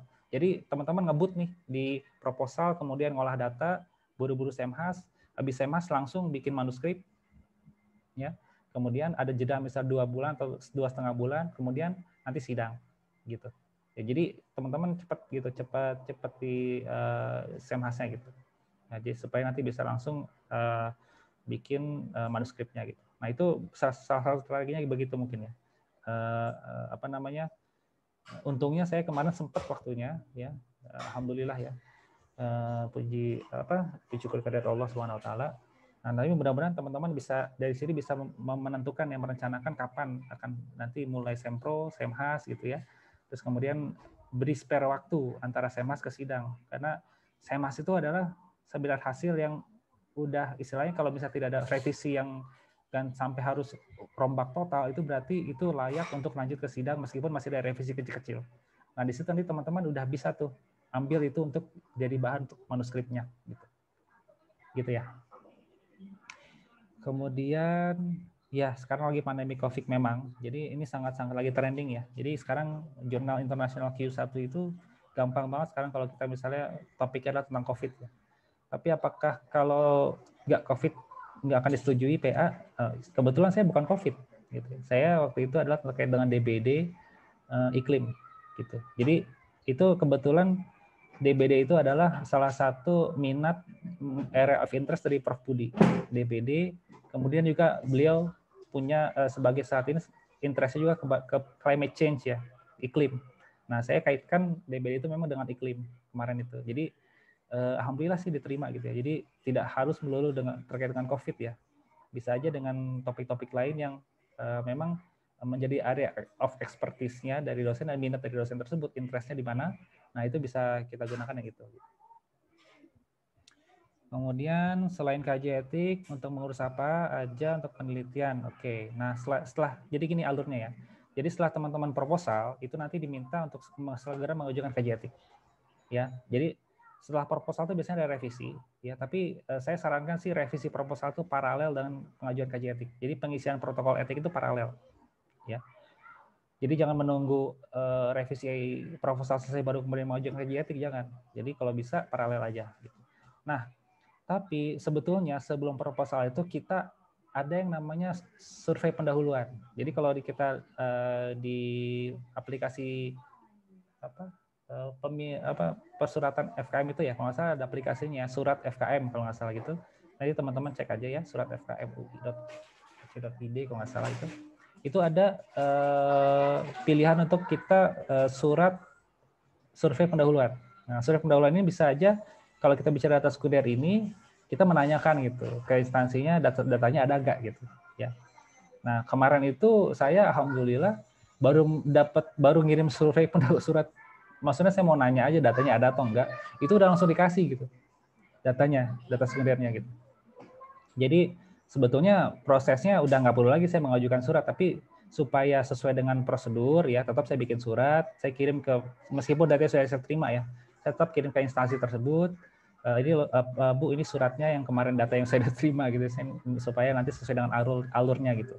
Nah seperti itu gitu. Jadi sebetulnya kalau untuk data sekunder itu kita bisa siasati dengan survei pendahuluan tadi ya, untuk melihat apakah ada data atau tidak, ada datanya atau tidak. Ya, syukur-syukur itu langsung dikasih datanya, sehingga kita bisa olah. Tapi kalaupun enggak, berarti setidaknya kita ada gambaran. Kemudian surat resmi dari FKM terkait dengan penelitian itu baru keluar setelah kita selesai seminar proposal. Ya, jadi surat resminya ya, seminar proposal, dan biasanya itu lampirannya adalah kaji etik. Gitu. Jadi ke instansi itu biasanya mereka nanya kaji etiknya udah tumbuh. Gitu. Jadi dari FKM ngeluarin nanti surat permohonan data misalnya gitu ya, dari tanda tangannya adalah Bu Asih Wadek 1 ya. Nah di situ nanti judul penelitian kita sudah fix ya, penelitian kita sudah fix karena sudah proposal kan sudah fix ya. Jadi proposal itu masih mungkin judul kita berubah ya. Jadi begitu seminar proposal selesai itu udah fix. Ya. Nah kemudian itu nanti kita ajukan ke protokol etik. Nah, itu nanti kaji etiknya nanti sesuai dengan nama judul yang sudah sah atau fix dari seminar proposal. Nah, baru nanti itu kita kirimkan ke instansi-instansi. Ya. Kalau ada beberapa instansi yang mengharuskan, misalnya kalau DKI itu dulu ya, saya itu harus ke PTSP dulu. Ya. Kemudian harus, karena saya 3 kota di 3 provinsi, saya harus ke Kemendagri. Ya, ribet juga sih kemarin. Ke Kemendagri gitu ya. Dari Kemendagri, pihak Dinas Provinsi DKI-nya harus ada dari Kemendagri nih, karena ini melibatkan 3 kota dari 3 provinsi yang berbeda. Jadi saya satu adalah Jakarta, Provinsi DKI Jakarta, kemudian Bengkulu, sama satu lagi Jawa Barat. Nah itu kan 3 provinsi yang berbeda. Ini harus Kemendagri nih. Ya udah, saya harus ke Kemendagri. Nah baru kemudian itu beda-beda ya. Jadi ada beberapa yang harus ke Kesbangpol dulu ya. Jadi ada surat untuk Kesbangpol gitu, ada surat untuk instansinya sendiri gitu. Jadi itu mungkin nanti enaknya kita bahas ya detail ya. Nah, kebetulan saya ada beberapa contoh suratnya seperti apa. Nanti kita mungkin bisa bahas lebih detail nanti. Oke, nah yang reason nih ya, ngurusnya kemana ya? Ngurusnya ini nanti ada di akademik itu Pak Eko ya, yang memang khusus terkait dengan persuratan. Jadi nanti beliau akan ada belangko yang kita isi, diisi misalnya ke instansi ke siapa, ditujukan kepada siapa, misalnya kepada Kepala Kasubdit, ya, atau Kepala Dinas Kesehatan Provinsi atau Kepala Dinas Kesehatan gitu ya. Biasanya yang ditujukan tuh yang top manajernya atau top pucuk pimpinannya itu siapa gitu. Nah nanti di situ nanti memuat nama pembimbing nama tes nama judul tesis kita gitu ya, kemudian nanti keperluannya apa, datanya apa gitu ya. Jadi nanti bisa saya share ya nama Pak Eko, kontaknya, nanti teman-teman bisa menghubungi Pak Eko kalau misalnya terkait dengan kebutuhan surat. Oke, ada lagi pertanyaan?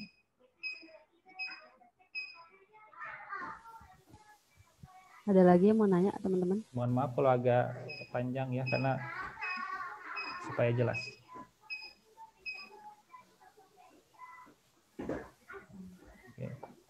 Jadi izin Kak mau tanya. Ya. Gini, saya kan rencananya penelitiannya tentang eksperimen ya kayak.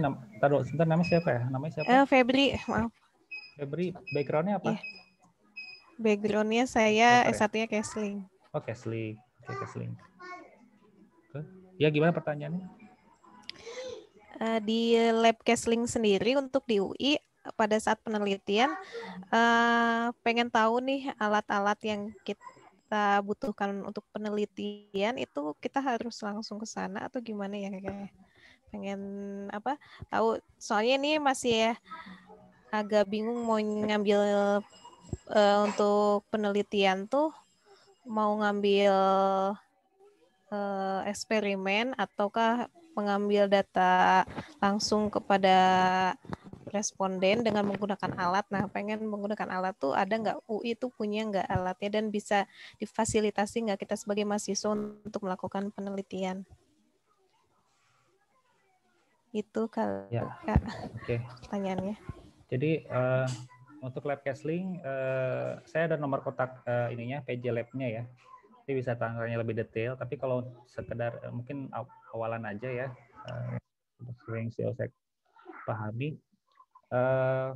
Kalau untuk penelitian, UI masih membolehkan ke kampus untuk yang berhubungan dengan lab ya.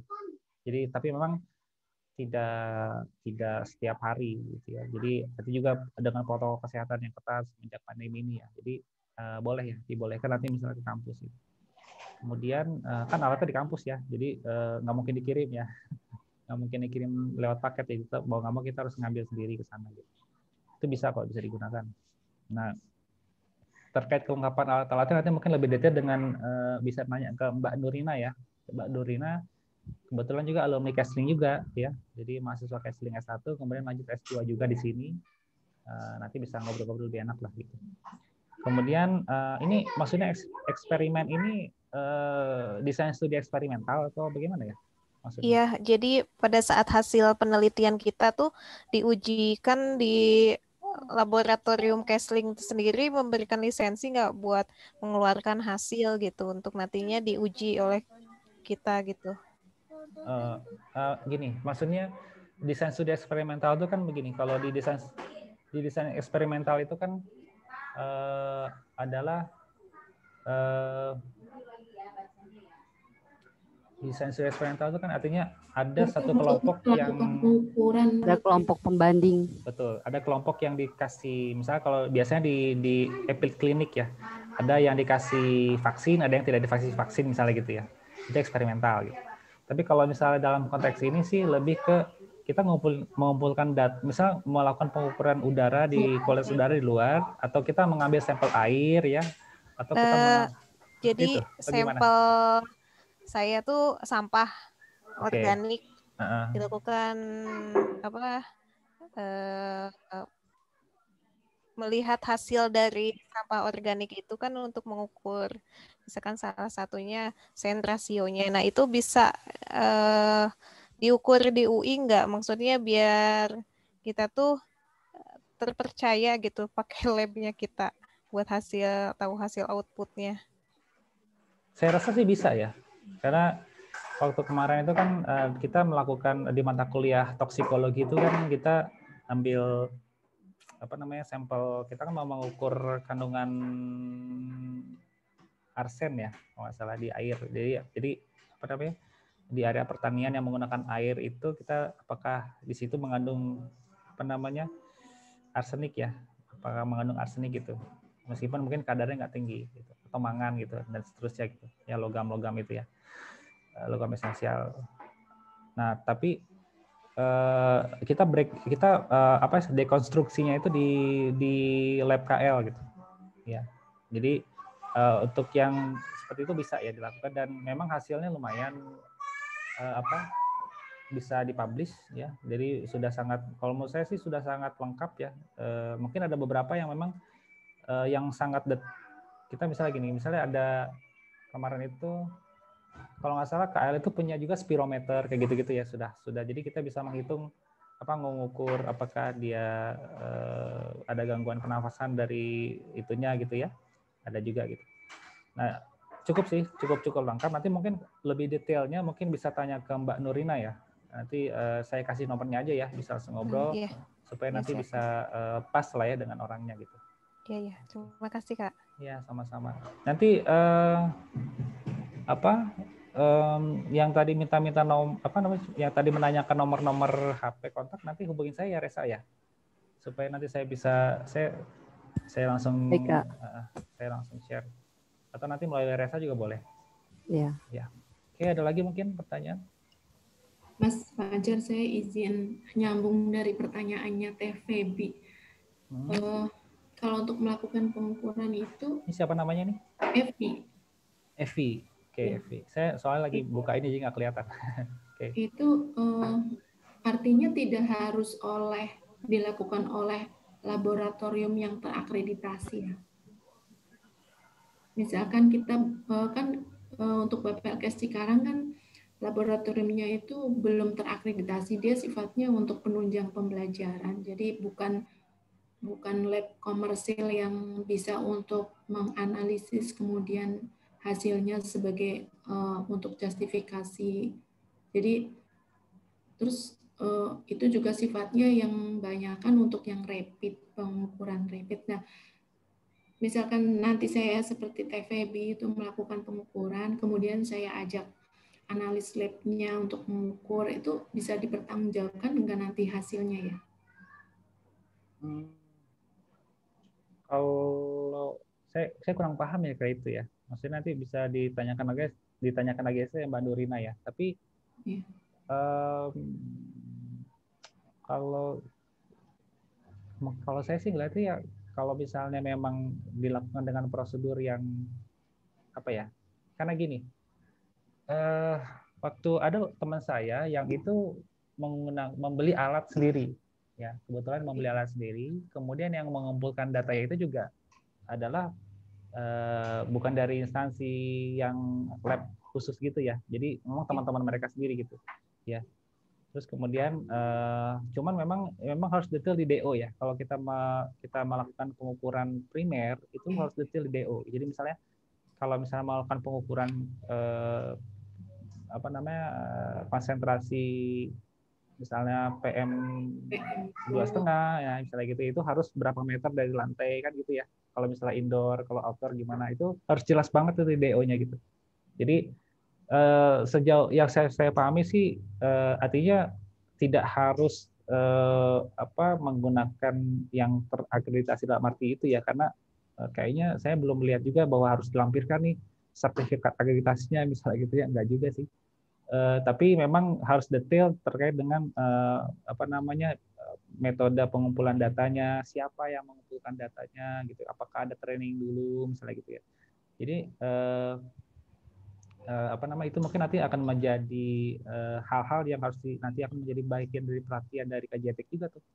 Jadi kalau misalnya yang mengumpulkan yang bukan istilahnya teman-teman sendiri bantu ngumpulin nih, misalnya teman-teman sendiri yang dia itu mungkin belum punya sertifikat misalnya gitu ya, nah, itu harus dijelaskan tuh, dan kemudian juga di dalam metode kita jelaskan detail bagaimana cara pengukurannya, apa alat yang dipakai kayak gitu. Jadi PR-nya memang di primer itu DO menjadi sangat detail dibandingkan dengan sekunder. Ya, detail sekali. Ya, detail sekali. Saya kebetulan ngelihat teman yang primer itu panjang banget sampai 2 halaman lebih ya terkait dengan bagaimana sih pengoperasian alatnya, layarnya ditampilkan seperti apa kayak gitu, detail banget. Jadi kayak gitu ya. Oke. Ada lagi pertanyaan?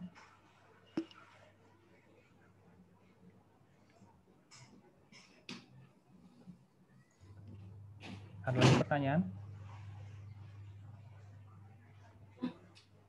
Oke. Ya, jadi mungkin ini pertemuan awal ya. Jadi nanti kalau misalnya memang dibutuhkan lagi, nanti kita bisa agendakan lagi kapan kira-kira bisa kita menyasar topik-topik yang spesifik ya. Cuman memang saya di sini tujuan dari pertemuan kali ini adalah sebenarnya memberikan heads up lah istilahnya gitu ya, memberikan pengetahuan bahwa masih awal semester ini, teman-teman masih bisa lulus 3 semester gitu ya, masih bisa lulus 3 semester. Nah, jadi kalau misalnya saya sampaikan di bulan Juni itu udah telat gitu ya. Dan makanya memang goal-nya adalah untuk itu. Nah, untuk hal yang lebih spesifik terkait misalnya dengan kaji etik atau seminar proposal kayak gimana ya, seminar hasil itu seperti apa gitu ya. Nanti bisa kita bahas lagi secara detail per topik gitu. Atau manuskrip tuh kayak gimana gitu ya. Tapi kalau untuk systematic review saya jangan ke saya ya. Nanti mungkin bisa ke yang lain yang mungkin lebih ahli karena saya tidak mengerjakan ST. Kalau ikut pernah ya, tapi kan saya tidak membuat itu. Jadi khawatir nanti ada yang salah atau apa gitu. Nanti khawatirnya nanti kurang tepat gitu. Jadi mungkin kalau untuk systematic review boleh nanti dengan yang lain yang mungkin lebih memang sudah terbiasa ya melakukan itu. Oke, ada pertanyaan? Ini perempuan semua? Oh, ada laki-laki. Laki-laki. Ada yang laki-laki, Kak. Ada 2 orang. Pak Fajar, kebetulan ada chat masuk di grup casting. Ada yang nanya kalau misalnya boleh nggak minta contoh tesis atau publikasi dari punyanya kakak gitu. Mungkin buat referensi atau ada gambaran buat kita gitu. Boleh aja sih. Tapi mungkin gini ya. Jadi mungkin saya nanti akan mungkin kita bisa bahas sesi khusus terkait dengan itu. Nanti kita bisa bahas itu. Jadi saya bukannya saya nggak mau ngasih ya, tapi karena belum publish juga sebenarnya, karena nanti sebetulnya itu bisa di-download dari Lib UI sebetulnya gitu ya. Jadi saya sebenarnya belum official ada di Lib UI-nya gitu.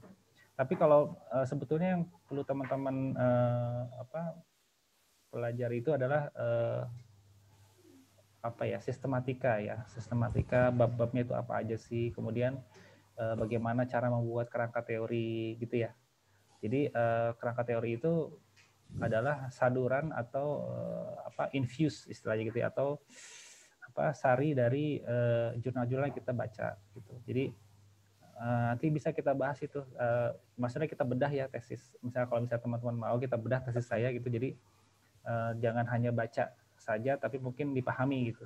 Sebenarnya ini filosofinya apa gitu ya. Kenapa ini begini, kenapa ini begini, kenapa ini begini. Seperti itu.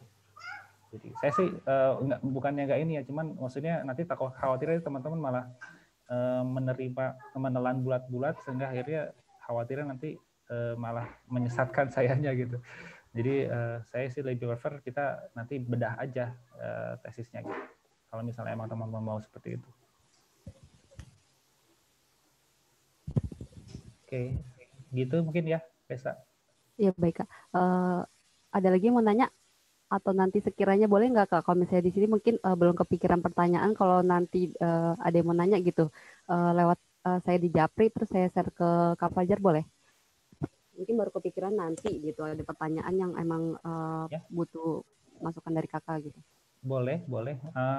Mungkin kalau misalnya mau ketemu lagi juga, Zoom meeting lagi boleh juga ya. Jadi karena kalau teks itu kan saya kadang-kadang suka ini ya, maksudnya terbatas ya kalau teks ya, jadi nggak bisa ini gitu. Mungkin kalau cara verbal ngomong langsung tuh kan kayaknya lebih komprehensif gitu.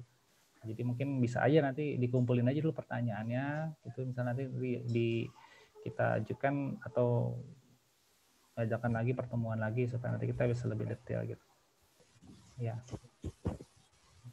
Dikumpulin aja dulu pertanyaannya kali ya, Resa. Iya, baik Kak. Waktunya udah jam 9 lewat. Mungkin sudah dicukupkan aja ya teman-teman.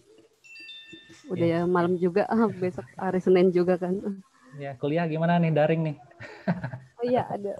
Iya, tadi nggak ada yang konsul permasalahan tugas atau gimana ya? Aduh, kalau daring kebetulan pas Maret kemarin itu saya udah nggak kuliah lagi. Jadi betul-betul udah semester 4 itu udah nggak ada kuliah lagi, jadi memang nggak mengalami daring ya. Kemudian baru seperti itu. Mudah-mudahan sih kalau dari dari sejauh ini di UI itu baru sampai Risa nih. Jadi sejauh ini baru sampai suratnya itu baru sampai Juli ya, WFH itu. Jadi mudah-mudahan sih mungkin semester 3 itu udah mulai offline ya, sudah mulai kuliah. Tapi saya nggak tahu. Artinya mungkin aja bisa diperpanjang. Tapi ya itulah kekurangannya daring ya. Jadi kita harus kuat-kuatan mata sama kuat-kuatan perasaan. Karena kita berhubungan dengan serasa sendiri ya. Jadi memang teman-teman harus sering kumpul virtual ya, karena emang berasa sendiri banget ya, berasa sendiri. Jadi kemarin aja saya ngajakin tesis itu berasa sendiri banget. Biasanya saya bisa ketemu teman di kampus ya, kemudian sekarang betul-betul ya sempat mental jatuh. Saya terus terang sempat mental jatuh karena mendengar banyak berita duka ya. Bulan Maret itu kemarin itu banyak dosen yang meninggal. Mungkin teman-teman tahu ya, ada Prof dari EPIT itu ada Prof Nasrin ya, terus kemudian ada Prof siapa tuh ya, aduh saya lupa namanya. Ada 2 Prof. Jadi betul-betul drop banget waktu itu mental saya. Dan itu karena kita sendiri, karena daring ya, karena berasa. Tapi kalau misalnya kita bersama-sama, sharing-sharing ya, sering diskusi, ngobrol gitu ya, itu untuk menjadi obat ya untuk jiwa kita, dan kita merasa ada temannya gitu. Ya, jadi berjamaah itu penting. Jadi kalau misalnya kita sendiri-sendiri itu malah jadi lemah. Kalau bersama-sama kita bisa lebih bagus gitu ya. Ya. Tapi kalau nilai nggak ada masalah kan ya? Daring nilainya gede-gede kan? IPK-nya gede-gede. Ya, ini kayaknya cum laude semua nih. Kalau misalnya teman-teman bisa 3,71 di semester 3 lulus, cum laude. Ya. Nilainya luar biasa. Ya. Itu ya. Ya, tapi makanya teman-teman harus sering sama-sama ya, sama-sama gitu. Terus kemudian juga ya memang berat sih ya. Saya nggak ada yang nyaman dengan daring seperti ini. Orang misalnya di daerah itu ke UI itu kan memang pengen merasakan atmosfer UI ya. Nah, karena dengan daring ini justru malah akhirnya nggak dapat gitu ya. Jadi ya mau nggak mau ya kita harus berdamai dengan kondisi ya, bersabar saja. Yang mudah-mudahan nanti suatu waktu nanti teman-teman bisa menginjakan kaki di UI. Jadi bisa ini. Ini Departemen KL ada WFO atau WFA? Ada.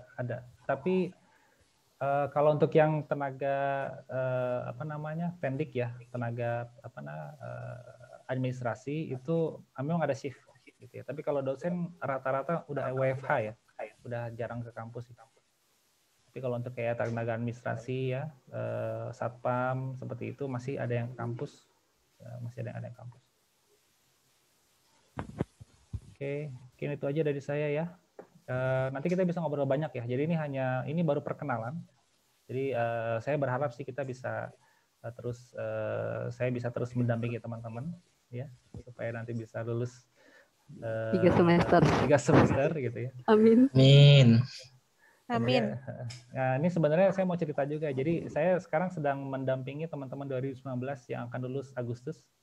Jadi teman-teman 2019 itu kita ada grup namanya Yudisium Agustus 2021. Jadi kita ada berapa ratus, 200 orang kali di grup itu. Ada yang angkatan atas juga gitu ya. Nah, kita bimbing, kita dampingi ya supaya bisa lulus. Nah, mudah-mudahan teman-teman bisa meneruskan ya. Jadi teman-teman 2020 nanti meneruskan itu nanti ke teman-teman 2021 gitu ya. Jadi pahalanya ada istilahnya ada kontribusi lah kita ke adik kelas kita gitu ya, gitu. Seperti itu. Jadi seperti itu ya. Jadi kegiatan saya sekarang begitu. Jadi ada pertanyaan juga sama seperti ini, tapi di teman-teman di angkatan 2019 sama 2018 yang sebagian yang belum lulus. Oke, mungkin itu aja ya. Nanti mudah-mudahan kita bisa tumbuh berkembang bersama. Ya, jangan malu untuk bertanya aja ya.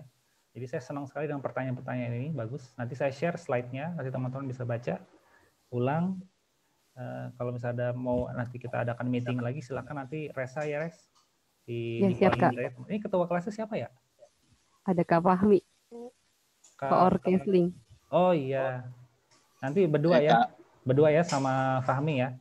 Resa sama Fahmi nanti di-share aja ke Fahmi nanti supaya nanti saya bisa komunikasi sama Fahmi juga nomornya Fahmi ya, WA ke saya. Ya, nanti kita bisa sama-sama lah ya. Ini harus bersama-sama ya, kita nggak bisa sendirian gitu. Jadi harus bersama-sama. Biar lulusnya bareng. Betul. Masuk bareng, keluar bareng gitu ya. Jangan nanti ada yang ketinggalan, kasihan ya, kasihan. Gitu. Oke, mungkin itu aja dari saya. Ada mungkin dari Koor mau menyampaikan sepatah dua patah kata? Nggak tahu ya Kak ya. Nggak ada dekat, lanjut aja. Oh nggak ada, oke. Nanti kita bisa ngobrol lagi ya, maksudnya kita bisa sharing-sharing lagi. Saya lebih bisa mengenal teman-teman lagi gitu ya. Sambil berjalan aja lah, pelan-pelan ya. Sekarang teman-teman kuliah dulu aja, tapi sambil mikirin. Jadi istilahnya gini, gimana ya? Kalau saya itu, kita udah punya tujuan lah ya. Jadi kalau orang udah punya tujuan itu kan jelas ya, arah hidupnya gitu. Jadi saya ceritakan di sini tuh supaya teman-teman udah kebayang, oh nanti harus begini, tapi sekarang yang harus teman-teman lakukan adalah kuliah dulu, gitu ya, kuliah dulu, pelan-pelan ya, nanti mungkin mulai bulan Maret gitu, akhir atau April itu mulai mikirin gimana nih saya mau publikasi atau gimana gitu, ya. Kalau saya sih terus terang saya menyarankan teman-teman cepat-cepat sempro aja, jadi begitu semester 2 akhir ya, misalnya awal bulan-bulan Desember, nggak bisa kayaknya Januari lah ya.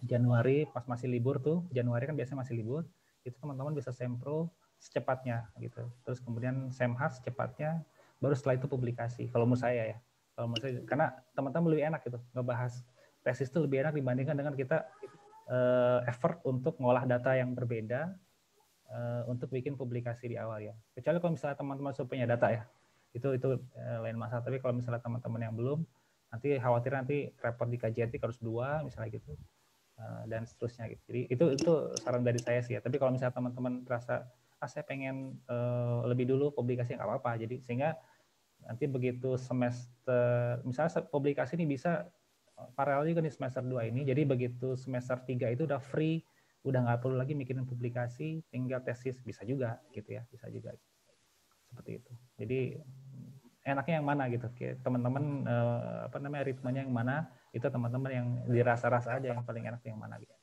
gitu ya. Oke, alhamdulillah sudah hampir setengah 10 ya, nggak kerasa. Mungkin saya cukupkan, saya mohon maaf kalau misalnya kata-kata saya yang kurang berkenan. Mudah-mudahan apa yang kita dapatkan di sini bisa bermanfaat untuk kita semua ya.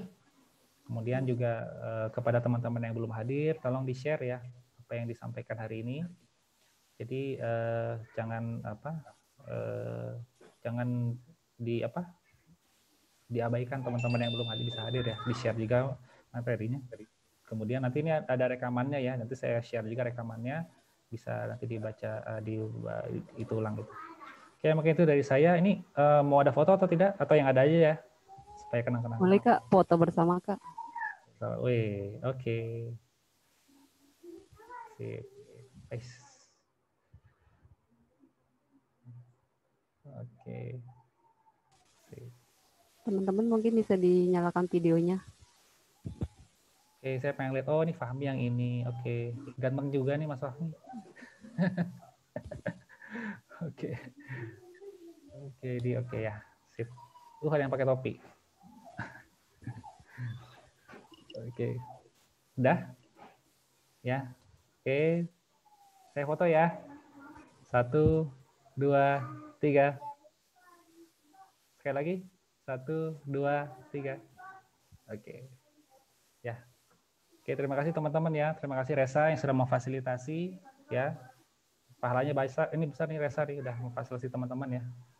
Terima kasih Resa. Kak Fajar udah meluangkan waktunya. Terima kasih juga Kak Fajar. Terima kasih Kak Fajar. Ya, oke, saya tutup grupnya ya. Nanti kita ketemu lagi di pertemuan berikutnya. Terima kasih. Assalamualaikum warahmatullahi wabarakatuh. Waalaikumsalam. Terima kasih Kak. Sehat selalu. Terima kasih teman-teman semua. Terima kasih Kak Fajar.